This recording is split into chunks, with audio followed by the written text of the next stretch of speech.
జీవితం సౌభాగ్య జీవితం, ప్రభు పిల్లలకు ఎంతో ఆనందం.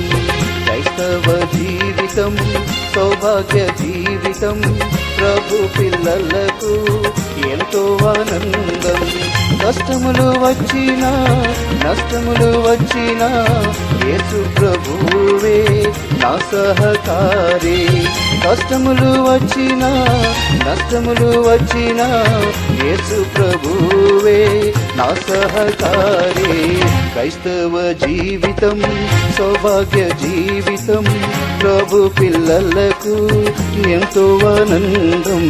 క్రైస్తవ జీవితం సౌభాగ్య జీవితం, ప్రభు పిల్లలకు ఎంతో ఆనందం. ఆశీర్వాదాలన్నీ నావే. శ్రమలో ఆదరణ. క్రీస్తు యొక్క శ్రమలు మా యందు ఎలాగో విస్తరించుచున్నవో అలాగే క్రీస్తు ద్వారా ఆదరణయు మాకు విస్తరించుచున్నది. 2 కొరింథీ 1:5. శ్రమను అనుమతించేవాడే ఆదరణను సమృద్ధిగా కలుగజేస్తాడు. శ్రమ అన్ని సంస్కృతులకు సార్వత్రికం. శ్రమకు కారణం పాపం గనుక ఎవరు కూడా శ్రమను పూర్తిగా తగ్గించలేరు.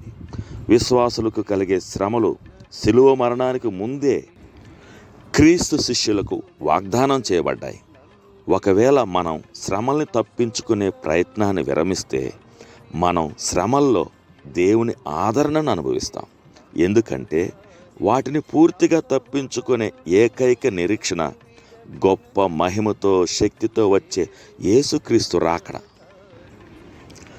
క్రీస్తును నమ్మి తమ జీవితాల్లో ప్రభువు సార్వభౌమాధికారాన్ని ఉన్నతాధికారాన్ని గుర్తించేవారు శ్రమలు భరిస్తారు.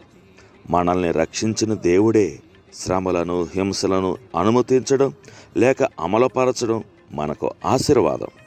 ఒకవేళ విశ్వాసికి గనుక తగిన విశ్వాసం ఉంటే అతడెన్నడూ శ్రమలు ఎదుర్కొనడని, అతని ప్రార్థనలు అతన్ని శ్రమల నుండి వేరు చేస్తాయని బోధించడం వాక్యానుసారంగా క్రియాశీలకంగా తప్పే. అయితే క్రీస్తును నమ్మి ఇంకా శ్రమలను ఎదుర్కొంటున్న వారి పట్ల ఉండాల్సిన మన స్పందన ఏంటి? నొప్పిని గాయాన్ని భరిస్తున్న వారికి మనం ఏం చెప్పాలి? శ్రమ పడుతున్న విశ్వాసికి వస్తున్న సందేశాల మిశ్రమంలో ఈనాడు నేను ఎక్కడ నిలబడాలి? అనేకులు నేను చింతిస్తున్నాను అని మాత్రమే చెప్పి వెళ్ళిపోతారు. కొందరే తాము అర్థం చేసుకుంటున్నామని చెప్తారు. కానీ వారు అతడు అనుభవిస్తున్న శ్రమ గుండా వెళ్ళారా? ఇతరులు ప్రార్థిస్తామని చెబుతారు కానీ వారు దేనికోసం ప్రార్థిస్తారు?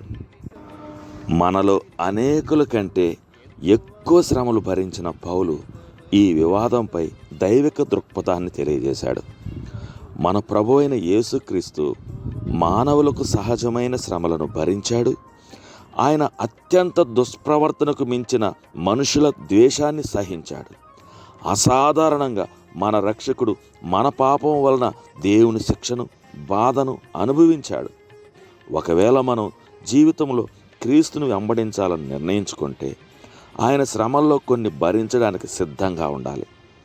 క్రీస్తు శ్రమలకు తన శరీరంలో ఆత్మలో నివాసం దొరికిందని పౌలు చెప్పాడు. అతడు శ్రమ నుండి తప్పించుకునేలా ప్రార్థించమని సంఘాన్ని ఎన్నడూ కోరడు. కానీ క్రీస్తుతో కలిగిన అన్యోన్య సహవాసంలో భాగంగా శ్రమను అంగీకరించాలని అతడు వారికి ఉపదేశించాడు. అదనంగా మరో విషయాన్ని నొక్కి వక్కానించాలి. మన దుఃఖం మధ్యలో క్రీస్తు ఆదరణ విస్తరిస్తుంది. ఆదరణ క్రీస్తులోనే లభిస్తుంది. నేను క్రీస్తుని కలిగి ఉన్నాను గనుక అనుమతించబడిన శ్రమకు అవసరమైన ఆదరణను నేను కలిగి ఉన్నట్లే. మొత్తంగా శ్రమ నుండి విడుదలను అన్వేషించడం కంటే శ్రమను భరిస్తూ క్రీస్తు ఆదరణలో పాల్గొనడం దేవుని గొప్పగా మహిమపరుస్తుందని పౌలు బోధించాడు. తండ్రి, నా జీవితంలోకి నీవు కోరుకున్న శ్రమను తెచ్చే నీ జ్ఞానాన్ని నమ్ముతున్నా. క్రీస్తులో లభించే ఆదరణ కోసం నేను ఆయన వద్దకు పరుగెత్తుతాను.